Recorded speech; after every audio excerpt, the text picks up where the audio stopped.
네, 안녕하세요. 무릎탑조사TV의 무릎탑조사입니다. 오늘은 지난 시간에 이어서 돌돔 낚시에 대해서 좀 정보를 좀 공유하려고 합니다. 4월 초에서부터 한 5월 초까지는 그나마 좀 돌돔 좀 씨알이 좀 좋은 녀석들을 방류를 하곤 해요. 그래서 벤치라고 하죠. 그래서 돌돔 한 30cm 정도 되는 녀석들을 제외한 한 40cm 정도 되는 35에서 40 정도 되는 녀석들을 요새 좀 방류를 하는데, 벤치 낚시랑 조금은 차이가 있습니다. 그래서 이 점 먼저 말씀드리고 시작하려고 합니다. 먼저 돌돔 포인트를 먼저 찾으셔야 하는데, 아무리 뭐 양식을 했든 아니면은 뭐 그물로 잡아왔던 간에 돌돔 본연의 그런 습성을 가지고 있어요. 그래서 원체 뭐 암초 지역을 좋아하기 때문에 바다 낚시터에서는 어집이 있는 곳은 모든 곳은 다 포인트가 될 수 있습니다. 그리고 대부분의 바다 낚시터에서 돌돔 낚시 포인트가 되는 곳은 수차 기둥에 붙여야 됩니다. 그래서 수차 기둥이 또 좋은 포인트가 될 수 있습니다. 아니면 가두리 봉, 가두리가 있을 거 아니에요. 그럼 가두리를 이제 고정하는 봉이 있는데 그 봉 근처가 또 포인트가 되곤 합니다. 왜 돌돔이 그 봉 근처를 좋아하는지는 저도 사실은 잘 모르겠습니다. 근데 제가 단연간 다녀보니까 그 수차 봉이나 아니면 뭐 가두리 봉 근처에서 확연히 많은 입질을 확인할 수 있었습니다. 그래서 이 점 참고하시면 좋을 것 같습니다.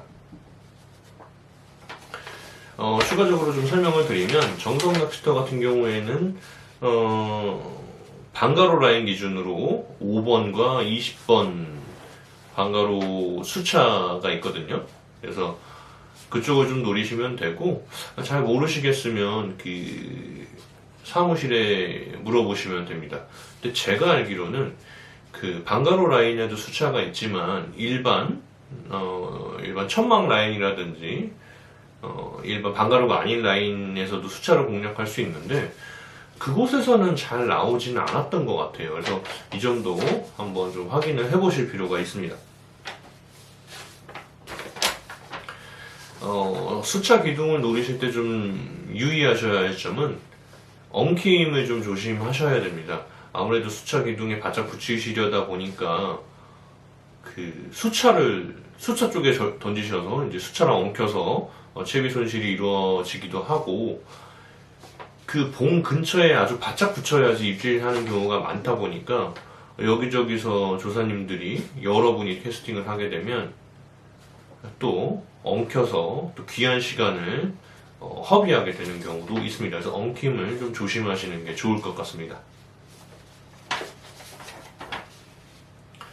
채비에 대해서 좀 설명을 드리면, 찌는 사실 아무거나 상관은 없어요.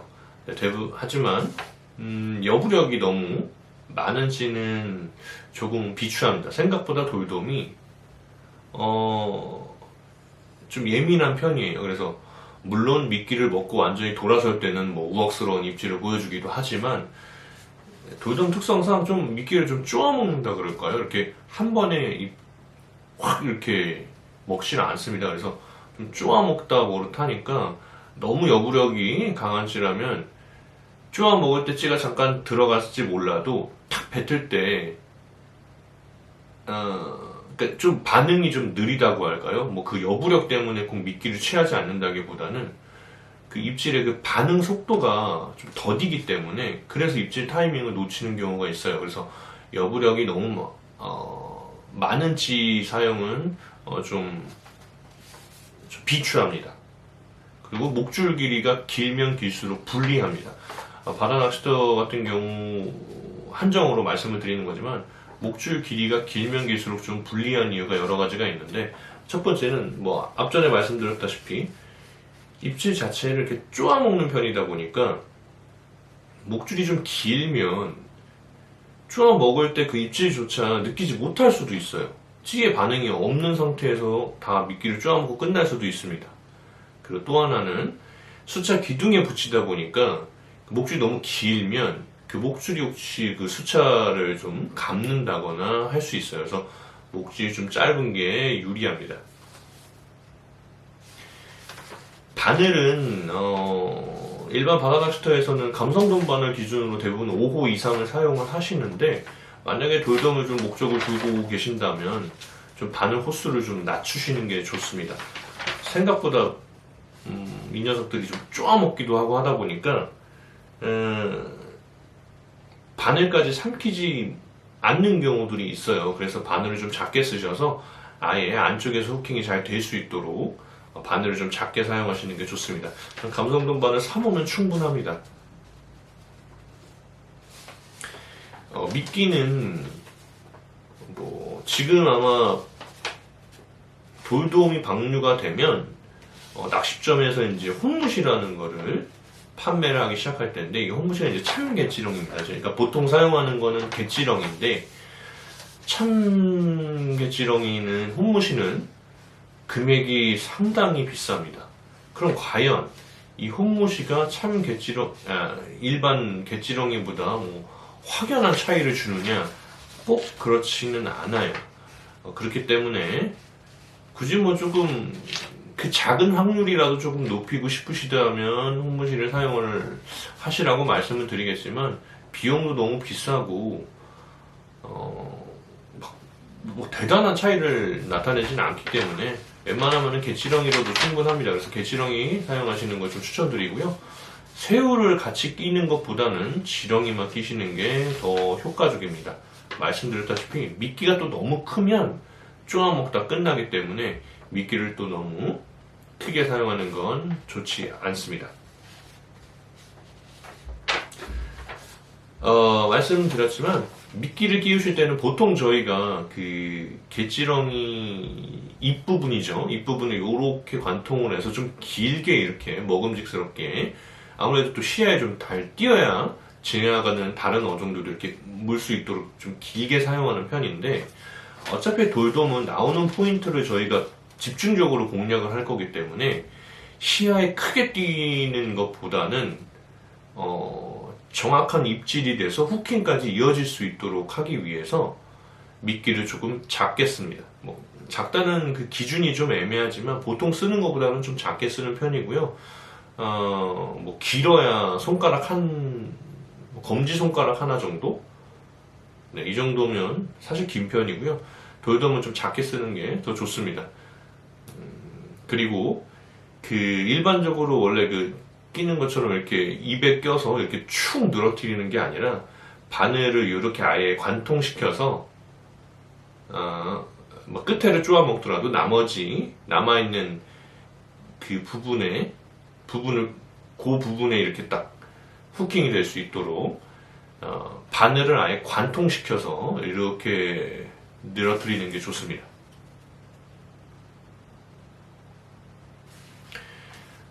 그러면 이제 돌돔의 입질이 왔을 때 챔질 타이밍을 어떻게 잡느냐, 이것도 중요한데요. 돌돔은 사실 되게 잡어처럼 입질을 합니다. 뭐 계속 설명을 드렸지만 이렇게 쪼아 먹는단 말이에요. 그래서 찌가 꿈뻑하고 이런 식으로 계속 쪼아 먹다가 마지막 남은 지렁이가 얼마 남지 않았을 때 이제 바늘까지 먹게 돼서 이렇게 들어가는 경우인데, 그래서 뭐 견제를 좀 한다거나 아니면은 한참을 기다리는 것보다는 좀 빠른 챔질을 이어가는 게 좋습니다. 뭐 예를 들면 꿈뻑 하다가 찌가 쭉 한번 들어갔을 때 견제보다는, 아니면 뭐 속으로 또 너무 오랜 시간을 뭐 1, 2, 3, 4, 5, 6, 7, 8, 9, 10 뭐 이렇게 세신다기보다는 찌가 한번 쭉 들어가면 챔질을 진행하시는 게 좋고요. 상황에 따라 좀 다르겠지만 그날 좀 아이들이 좀 예민하게 좀 반응을 한다면 찌가 쭉 들어갔을 때 낚싯대를 한번 이렇게 들고 있으면 좋을 때까지 이렇게 꼬라 박을 때까지 기다렸다가 챔질을 하셔도 좋습니다. 그러니까 중요한 건 보통 다른 물고기들처럼 뭐 한참을 기다리는 챔질보다는 어차피 돌돔이 이렇게 깔짝깔짝 하다가 결국에는 얼마 안 남은 미끼를 취했을 때 찌가 쭉 들어가거든요. 그 타이밍에는 너무 기다리시지 말고 챔질을 하시라고 말씀을 드리는 겁니다.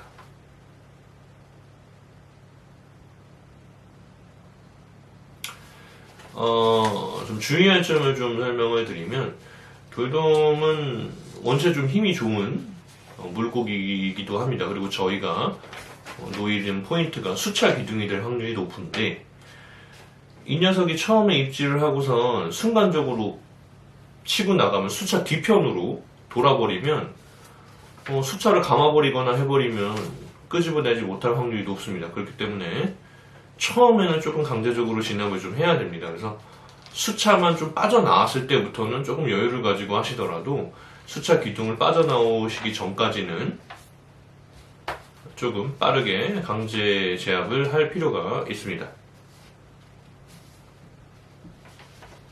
그리고 또 하나 주의하셔야 될 점은, 사실 돌돔을 노리다 보면 포인트가 되게 한정적이란 말이에요. 그렇기 때문에 뭐 회유성이 강한 어종도 아니고, 그래서 돌돔만 노리다 보면 그냥 다른 입질도 못 보고 그냥 꽝 칠 수도 있습니다. 그렇기 때문에 진짜 돌돔만 노리실 게 아니시면 여기저기 한번 해보시는 것도 나쁘지 않습니다. 돌돔을 꼭 잡으셔야겠다 하신다면 계속 꾸준히 한 포인트를 공략하시는 게 좋습니다.